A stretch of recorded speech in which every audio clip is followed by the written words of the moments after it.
Conductor W11 کا وہ پہلے ایک دفعہ تمیز سے کہے گا آگے چلے جاؤ. بھائی آگے جگہ نہیں ہے, کدھر گھسیڑ رہا ہے یار تو ہم کو؟ جگہ ہوتی ہے نہیں, وہ کہے گا جائے. اور کتنی مرضی بس بھری ہوئی ہو, ایک دروازے سے چڑھے گا, حالانکہ پاؤں رکھنے کی جگہ نہیں ہے, سب سے کرایہ لیتے ہوئے جیب بھی نہیں کٹے گی. جیب کترے کو پتا ہے کہ بھائی اس کی جیب نہیں کاٹنی ہے میں نے, اور اگلے دروازے سے اتر جائے گا. تل دھرنے کی جگہ نہیں ہے, اور آپ کو آگے گھسیڑتا رہے گا, گھسیڑتا رہے گا, گھسیڑتا رہے گا. تو کہیں اخلاق نظر نہیں آتے. اخلاق ایئر ہوسٹس کے پاس ہیں. 20 دفعہ بھی آپ بٹن دبائیں, بیل بجائیں, ایک دفعہ بھی اس کی پیشانی پہ لکیر نہیں آئے گی, مسکرا کے بات کرے گی. تو دیکھنے میں کیا ہے بھائی, بہت اچھی. لیکن میں یہ تو بھی وہ مثالیں دے رہا ہوں نا کہ اچھائی برائی. ابھی تو میں پھر اب بتاؤں گا نا کہ اسلام کو اگر فالو کرنا ہے تو بھائی اسلام کی نظر میں اچھے اور برے کا معیار وہ نہیں ہے جو ہماری سوسائٹی میں ہے, وہ نہیں ہے. اسلام کہیں اور سے ابتدا کرتا ہے اچھے اور برے ہونے کی. تو آپ میرے بھائی یا تو اسلام کو فالو کرو یا اسلام کے علاوہ کو. ہم نظریاتی طور پر اسلام کو فالو نہیں کر رہے, ہم اسلام کو صرف اتنا فالو کر رہے ہیں جتنا کلچر ہمیں اجازت دیتا ہے. بات سمجھ میں آ رہی ہے کہ نہیں آ رہی؟ صرف اتنا فالو کیا جا رہا ہے جتنا کلچر میں فالو کرنے کی ہمیں کلچر کیا کرتا ہے, پرمیشن دیتا ہے. جہاں کلچر اور اسلام ایک دوسرے کے اگینسٹ آ کے کھڑے ہو جائیں تو پھر ہم کلچر پہلے اسلام بعد میں.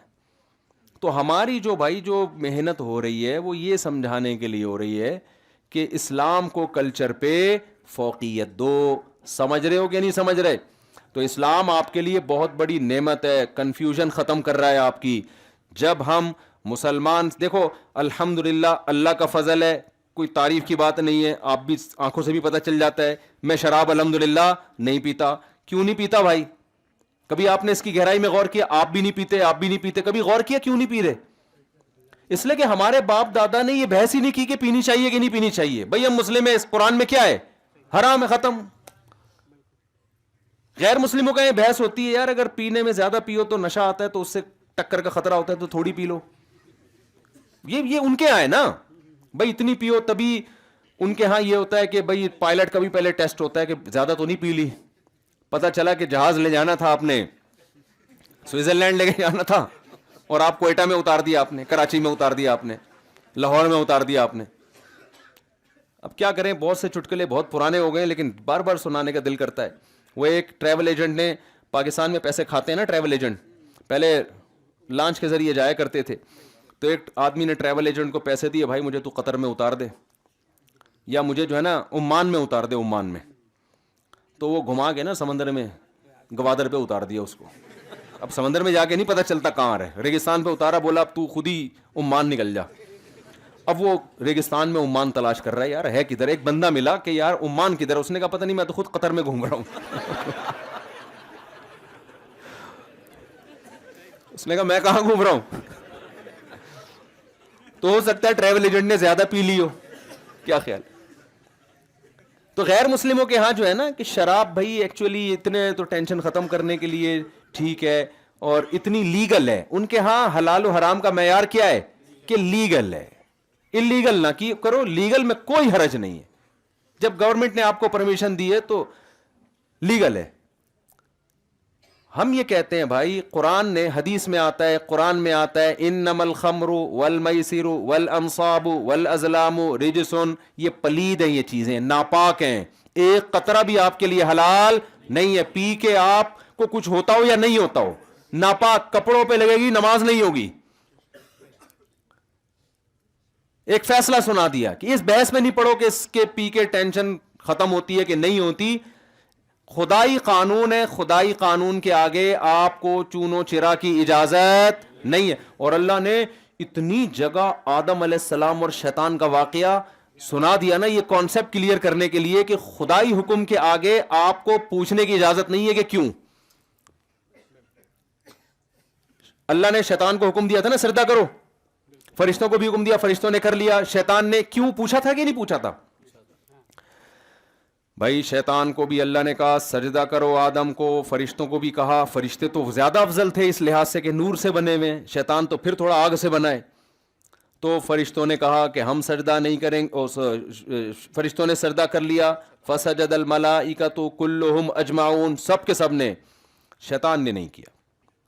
شیطان نے کہا کہ جو جیسے آج کل جو ہمارا لبرل طبقہ ہے نا، جب شریعت کا کوئی حکم آتا ہے تو پھر وہ ایکچولی کر کے کہ ایکچولی داڑھی تو اس دور میں تھی، ایکچولی وہ تو یوں تھا، ایکچولی وہ جو تھا نا وہ جو موسیقی ناجائز ہے اسلام میں، ایکچولی وہ تو یوں تھی، اور پردہ تو ایکچولی اس وجہ جیسے غامدی صاحب اللہ تعالیٰ ان کو ہدایت دیں، وہ ایکچولی کر کے پورا اسلام کا بیڑا 2-4 احکام رہ گئے ہیں آخر میں۔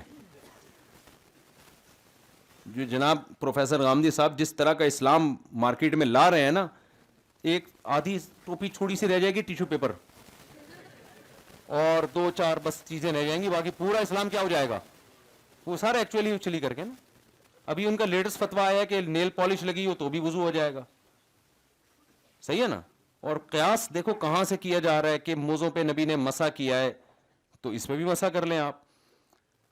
بھئی قیاس کی شرائط ہوتی ہیں، قیاس میں یہ نہیں ہوتا کہ کہیں کی چیز اٹھا کے آپ کہیں لگا دیں، ایسے نہیں ہوتا۔ یہ اصول فقہ جو مدارس میں پڑھایا جاتا ہے نا، اس میں قیاس کی شرطیں بتائی جاتی ہیں کہ قیاس کیسے کیا جاتا ہے، کن صورتوں میں جائز ہے، کن صورتوں میں ناجائز ہے، دلالت النص کیا ہوتا ہے، قیاس کیا ہوتا ہے، پوری ڈیٹیل ایسے ہی، ورنہ تو آپ کہیں کی بھی چیز اٹھا کے کہیں لگا دو آپ کہ جی وہ موزوں پہ جب مسح کیا ہے نبی نے تو موزوں پہ تو 3 انگلیوں سے مسح کیا ہے، یوں کر کے پورے موزے بھی گیلے نہیں کیے، تو کل کوئی پروفیسر اٹھے گا کہے گا کہ نیل پالش پہ آپ مسح بھی پورا ضروری نہیں ہے، ایک ناخن سے بھی یوں کر لیں تو بھی مسح کافی ہے، کیونکہ نبی نے تو 3 انگلیوں سے ساکس پہ مسح، جو چمڑے کے موزے یا اس ٹائپ کے جو بھی موزے ہوتے ہیں ان پہ اس طرح سے مسح، تو کوئی تک نہیں ہے۔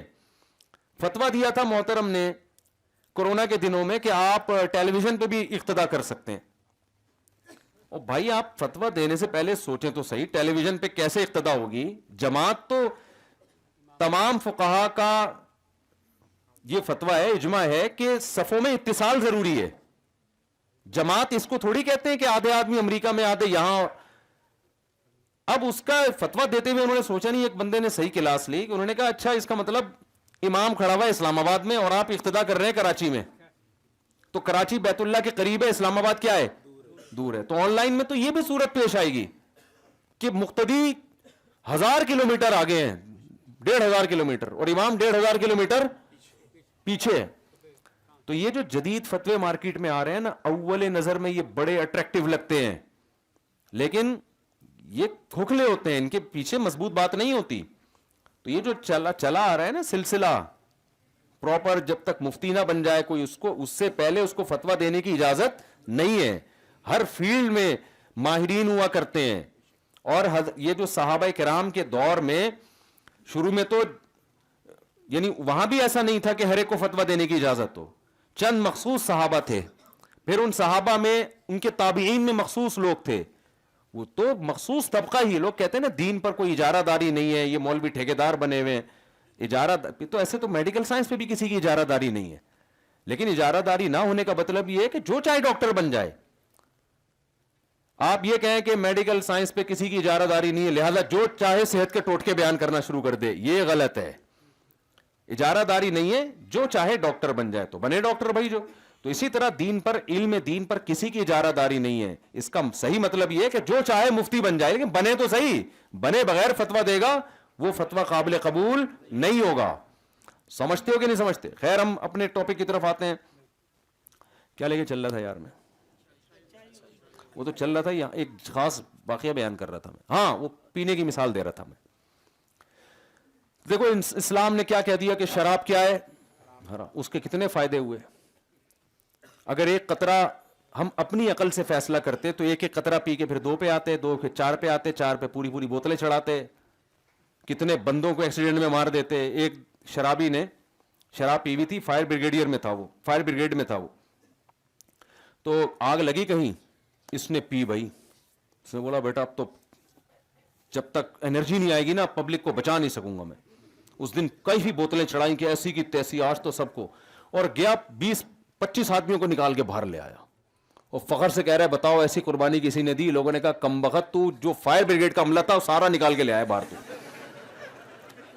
سمجھ رہے ہیں سارا فائر بریگیڈ کا عملے کو کیا کیا تم نے؟ تو یہ کس کا نقصان ہے؟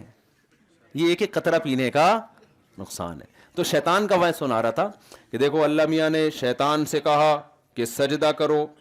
تو جیسے ہمارا لبرل طبقہ ایک دم فوراً ایکچولی پردہ تو اصل میں دل کا ہوتا ہے, آنکھوں کا پردہ نہیں ایکچولی ہے, کیونکہ یہ سو ٹھرکی تھوڑی ہیں. یورپ میں تو اتنی عورتیں آزاد گھوم رہی ہیں, کوئی دیکھتا بھی نہیں ہے, واقعی نہیں دیکھتا. وجہ اس کی یہ ہے کہ وہ اتنے حرام کے ذرائع ہیں کہ ان کو دیکھنے کی ضرورت کیا ہے.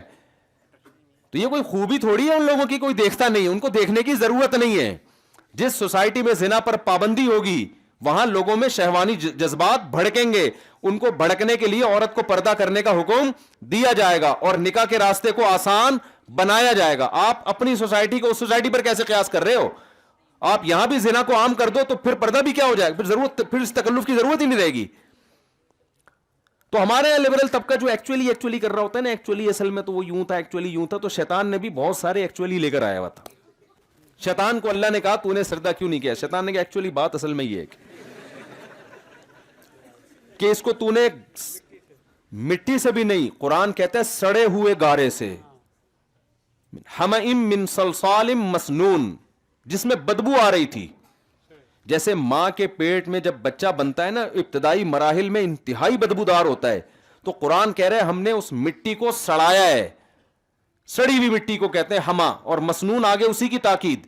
سڑی ہوئی مٹی کو یعنی مٹی کو ایک ایسے پروسیس سے گزارا کہ اس میں سڑان پیدا ہوئی ہے, اس کے بعد آدم علیہ السلام وجود میں آئے ہیں. تو شیطان نے کہا ایکچولی بات یہ ہے کہ ان کا جو میٹیریل ہے نا جس سے یہ بنائے گئے ہیں وہ اتنا اچھا نہیں ہے کہ میں جو آگ سے بنا ہوا جس میں اسمیل نہیں ہوتی, بدبو نہیں ہوتی, دھوئیں میں تو ہوتی ہے, تو جس چیز کی دھواں ہے اس میں, آگ میں تو بذات خود نہیں ہوتی نا. تو ایکچولی میری کھوپڑی میں یہ چیز آ نہیں رہی ہے کہ میں اس سے پہلے بھی ہوں, عبادت گزار بھی ہوں, اور یہ زمین میں اس کی آل اولاد فساد بھی کرے گی, اور میں اس کو سر جھکاؤں. ایکچولی بات یہ ہے کہ یہ چیز میری سمجھ میں, میری کامن سینس میں بالکل بھی نہیں آتی. تو اللہ میاں کو بھی چاہیے تھا کہ شیطان کو دلائل سے جواب دیتے. کیا خیال ہے؟ ہم ہوتے تو ہم اللہ میاں کو کہتے, مشورہ دیتے کہ اللہ آپ دلائل سے شیطان کو سمجھائیں کہ بھائی بات اصل, یہ اللہ ہمارے ذمہ لگا دیتے کہ تم بتا دو. ہم شیطان کو کیا کہتے ہیں, ایکسکیوز می سر, بات یہ ہے کہ تھوڑی بات سمجھنے کی کوشش کریں. بات اصل میں یہ ہے کہ ٹھیک ہے آپ آگ سے بنے, یہ سڑے ہوئے گارے سے بنا, لیکن خدا کے آپ پر احسانات اتنے زیادہ ہیں. اللہ نے آپ کو بنایا نا آگ سے, آپ خود سے تھوڑی بنے ہو. تو جس اللہ نے بنایا ہے بھائی, جب وہی آرڈر دے رہا ہے تو پھر اس کے آرڈر کے مقابلے میں آپ یہ کیوں ایکچولی لگا کے رکھا ہوا ہے آپ نے؟ شیطان آگے سے جواب دیتا کہ میں مانتا ہوں اللہ نے بنایا, لیکن جب اللہ کو مجھے اس کو سجدہ ہی کروانا تھا تو مجھے بھی مٹی سے بنا دیتا. بتاؤ قیامت تک کسی کا باپ بھی اس عقدے کو حل کر سکتا تھا؟ آپ کا ایکچولی وہ دو ایکچولی لگا دیتا, ایکسکیوز می لگاتے, وہ اس کے بعد ہوتا پھڈا, ہاتھا پائی, لڑائی, جنگ, توپے, بم, یہ نتیجہ نکلتا آخر میں. دلائل سے دنیا میں ہر آدمی بات کو نہیں سمجھتا. دلائل کی دنیا میں چھوڑ دو گے پاگل ہو جاؤ گے.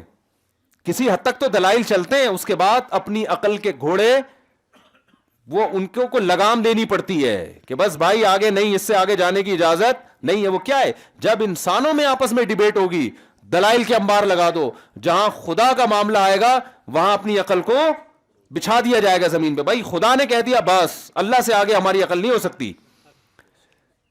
تو یہ ہم لوگوں کو بے وقوفی کی ترغیب نہیں دے رہے کہ عقل استعمال ہی نہ کرو. ہم کہتے ہیں انسان کوئی فلسفہ لے کر آتا ہے, آپ بھی ایک فلسفہ پیش کرو. انسان کوئی بات کرتا ہے, آپ بھی دلائل کی دنیا میں رد کرو. جہاں بات اللہ کی آئے گی, گاڈ کی آئے گی, گاڈ نے کہہ دیا, اب آگے بحث کا آپشن آپ کے پاس ختم ہو گیا ہے. تو اللہ میاں نے شیطان کو دلائل نہیں سمجھائے کہ نہیں یہ تو یوں ہے تو یوں ہے, دیکھ میں نے تجھے. اللہ میاں نے شیطان کو کیا کہا, فخرج منہا انکا رجیم. تیری جو دلیل ہے نا کہ میں انا خیر منہ, اللہ یہ نہیں کہا کہ نہیں تو خیر نہیں ہے, تو بدتر ہے, خیر تو آدم ہے, یہ کچھ بھی نہیں اللہ نے کہا. اللہ میاں نے اس کو یہ کہا کہ تو یہاں سے نکل جا. وَإِنَّ عَلَيْكَ لَعْنَتِي إِلَى يَوْمِ الدِّينِ، روز جزا تک میری لعنت تجھ پہ پڑتی رہے گی۔ شیطان کو چاہیے تھا جب خدا کو اس غضب کی حالت میں دیکھا تو اپنی بات سے رجوع کرتا، لیکن شیطان کا جو لبرل پنا ہے نا، جو اس کو پڑھا لکھا ہونے کا جو ایک ناز تھا کہ میں پڑھا لکھا ہوں اور میں کیوں خدا کی بات مانوں، اس تکبر نے اس کو کیا کر دیا؟ ہلاک۔ جب دیکھا کہ اللہ غضب میں آ کے نکال رہا ہے، دیکھو ایک بیٹا باپ کے سامنے اونچی آواز سے بات کرتا ہے، باپ کہتا ہے بیٹا جو بھی ہے اپنی آواز کیا کرو پست، بیٹا جواب میں کہتا ہے کہ میں بات صحیح کر رہا ہوں، مجھے کوئی نہیں روک سکتا، تو باپ بعض دفعہ غصے میں آتا ہے اور تھپڑ لگا دیتا ہے، یہ کہتا ہے نکل جائے یہاں سے۔ عقل مند بیٹا ہوگا کہے گا یار ابا کو آج میں نے زیادہ غصہ دلا دیا، اب اس بحث میں پڑے بغیر کہ صحیح کون ہے غلط کون ہے، اب کیا کرو ابا کو منانے کی کوشش۔ لیکن متکبر فرعون کیا ہوگا؟ وہ باپ کے سامنے یا ماں کے سامنے تواضع کے بجائے اور زیادہ اکڑ دکھائے گا، جو کہ مارکیٹ میں آج کل چل رہا ہے۔ باس کے سامنے یہ جھکے ہوئے ہوتے ہیں ماشاءاللہ۔ کسی کا تکبر ٹوٹتا ہوا دیکھنا ہونا اپنے باس کے سامنے دیکھ لیا کرو، وہاں نہیں آتا کہ میں غصے میں آپ سے باہر ہو جاتا ہوں، میں غصے میں یوں ہو جاتا ہوں۔ جس سے آپ کا کوئی نفع وابستہ ہے نا، اس کے سامنے بلڈ پریشر کبھی ہائی ہی نہیں ہوتا ہے، اگر ہوگا بھی تو زندگی میں ایک دفعہ، پھر جب اس کا نقصان ہوگا نا تو دوبارہ کبھی نہیں ہوگا۔ یہ سارے ابا اماں اور یہ بھائی اور بہنوں یہی چل رہے ہیں آج کل، ان کے سامنے ساری ٹرک، بیوی کو تھپڑ 6 تھپڑ کھینچ کے لگا دیے، بیوی کو ڈانٹا تو بیگم صاحبہ نے آگے سے رپلائی کر دیا۔ ایک لطیفہ سنا دوں، حضرت فیروز میمن صاحب کا پیش کردہ لطیفہ ہے۔ 2 دوست ملے، انہوں نے کہا آج کل تیری کیسی گزر رہی ہے گھر میں نا؟ تو ایک دوست تھا اس کی اچھی نہیں گزر رہی تھی، وہ بیوی کا غلام بنا ہوا تھا بیچارہ، لیکن اس نے کہا اگر میں یوں بتاؤں گا میں غلام بنا ہوں تو میری بےزتی ہوگی، تو بتاؤ اس اسٹائل سے کہ وہ بےزتی نہ ہو۔ تو اس نے کہا یار بس میں جب صبح اٹھتا ہوں تو میں ناشتہ میں خود بناتا ہوں، اس کا فائدہ یہ ہوتا ہے کہ اپنی مرضی کا ناشتہ ہوتا ہے، تو چائے بھی میری مرضی کی ہوتی ہے، ٹائم بھی میری مرضی کا، تو مجھے فائدہ ہوتا ہے۔ تو پھر جب میں بنا ہی لیتا ہوں تو میں کہتا ہوں چلو بیگم کو بھی کھلا دو، تو اس کے دل میں محبت پیدا ہو جاتی ہے، تو اللہ کا بڑا فضل ہے۔ پھر شام کو آتا ہوں تو چائے تو میں اپنے ہاتھ کی پیتا ہوں، تو اس لیے میں ایک کے بجائے پھر 2 کپ بنا دیتا ہوں کہ چلو یار۔ رات کا کھانا میں صرف اس لیے بناتا ہوں کہ برتن بھی تو وہ دھوتی ہے نا میرے ساتھ، تو چلو یار کھانے میں ہاتھ اس کے ساتھ بٹا دوں، تو اللہ کا بڑا فضل ہے، بڑی اچھی گزر رہی ہے۔ اب تو سنا تیری کیسے گزر رہی ہے؟ اس نے کہا میری بھی ایسی کتوں کی طرح گزر رہی ہے جیسے تیری گزر رہی ہے، لیکن مجھے ایسے بتانا نہیں آتا نہیں آتا جس طرح تجھے آتا ہے۔ تو شیطان نے، اللہ میاں نے بھی شیطان کو آگے سے مزید دلائل نہیں دیے۔ ان علیک لعنتی، دفع ہو جا یہاں سے، نکل جا۔ اب شیطان کو دیکھیں، بھائی تو نکل جا یہاں سے، بعد میں توبہ کر لینا، جب تیرا بعض دفعہ آدمی غصے میں ہوتا ہے نا، تو چل بھائی تو تھوڑا سا سیاست سے کام لے لے، چلا جا، بعد میں اللہ کو منا لینا۔ شیطان بھی تکبر میں، اس نے کہا کہ اس آدم کی وجہ سے مجھے نکالا ہے، ٹھیک ہے میں جہنم میں جانا مجھے قبول ہے، اس کو بھی لے کے جاؤں گا، اور مجھے تو قیامت تک کے لیے زندگی دے دے۔ کتنی غلط چیز مانگ رہا ہے نا اپنے لیے، غلط چیز مانگ رہا ہے نا بھائی۔ تو حسد کی آگ میں ان کا نقصان کرنا اپنا کیوں کر رہا ہے؟ بات سمجھ میں آ رہی ہے کہ نہیں آ رہی ہے؟ تو حسد کی آگ میں بھڑک رہا ہے تو ان کے پیچھے پڑنا، غلط تو وہ بھی ہے، لیکن یہ پھر بھی کچھ سمجھ میں آتا ہے کہ اس کی وجہ سے نکالا، تو اس کو اپنے لیے بھی کہ میں بھی جاؤں گا لیکن اس کو بھی لے کے جاؤں گا، تو مجھے اپنا جانا بھی منظور ہے۔ اور ایسا اکڑا ہے نا، ایسا اکڑا ہے، کہتے ہیں موسیٰ علیہ السلام کے دور میں، یہ واقعہ لکھا ہے لیکن اس کی کوئی سند نہیں ہے، بعض واقعے مستند نہیں ہوتے لیکن اس کا جو مضمون ہوتا ہے وہ مضمون ٹھیک ہوتا ہے۔ تو کہتے ہیں شیطان موسیٰ علیہ السلام کے پاس آیا، کہنے لگا کہ اتنے لوگوں کی اللہ توبہ قبول کرتا ہے، بڑے بڑے گناہ گاروں کی، تو کیا میری توبہ اللہ قبول کر لے گا؟ اللہ میاں نے موسیٰ علیہ السلام سے پوچھا، موسیٰ علیہ السلام نے اللہ میاں سے پوچھا، اللہ میاں نے کہا ہاں بھائی سب کے لیے جب توبہ کا دروازہ کھلا ہے، شیطان کے لیے بھی کھلا ہوا ہے۔ تو شیطان حیران ہوا کہ یار میں اتنے لوگوں کو جہنم میں پہنچوا چکا ہوں ہے بھائی، اور اتنا کچھ میں نے کر لیا، اب بھی توبہ قبول ہوگی؟ تو اللہ سے طریقہ پوچھو کیا کرنا ہے۔ تو اللہ میاں نے بتایا کہ میں سارے گناہ معاف کرنے کے لیے تیار ہوں، تو بس ایک کام کر لے، آدم کو سجدہ کیا تھا نا، وہ تو چلے گئے دنیا سے، ان کی قبر کو جا کے کر لے، کیا کر لے بھائی؟ وہ انکار کر دیا تھا، اب آپشن ہے قبر کو کر لے، میں گناہ معاف کر دوں گا. شیطان نے کہا یہ نہیں ہو سکتا، اس لیے کہ جب زندہ تھے اس وقت نہیں کیا، اب تو قبر تو اب تو میری اور زیادہ انسلٹ ہے اس میں. تو ایکچولی یہ مجھ سے بولو، ایکچولی یہ نہیں ہو سکتا، ایکچولی یہ کام مجھ سے نہیں ہو سکتا. It isn't possible. تو پوائنٹ ٹو بی نوٹڈ، یہ فرعون نے، وہ شیطان نے کہا تھا. تو ہمارے پاس کیا ہے بھائی؟ اللہ کا جب فیصلہ آ گیا، اللہ کے رسول نے، اللہ کے رسول وہی کہیں گے جو نمائندے ہیں، تو جو اللہ کا حکم ہے وہی بتائیں گے. تو جب آ گیا تو مسلمان کے پاس اب صحیح اور غلط میں فرق کرنے کی ٹینشن سے کیا ہو گئی؟ جان چھوڑ گئی. یہ بہت بڑی مصیبت سے اللہ نے بچا لی ہے. آپ اس کو ہلکا سمجھ رہے ہو. جن کے کانسیپٹ کلیئر نہیں ہے نا، ساری زندگی ان کی ڈپریشن میں، اسٹریس میں گزرتی ہے. صحیح کیا ہے غلط کیا ہے، پاگلوں کی طرح زندگی گزار رہے ہیں. قرآن نے ان کے بھی نقشے کھینچے ہیں، اس مثال پہ جاؤں گا تو بات بہت لمبی ہو جائے گی. تو اب میرے بھائی جب اللہ نے کلیئر کر دیا ہمیں، تو اب جیسے جیسے اللہ رسول کہہ رہے ہیں نا، مان لو کہ یہی ٹھیک ہے، باقی سب کیا ہے؟ بولو غلط.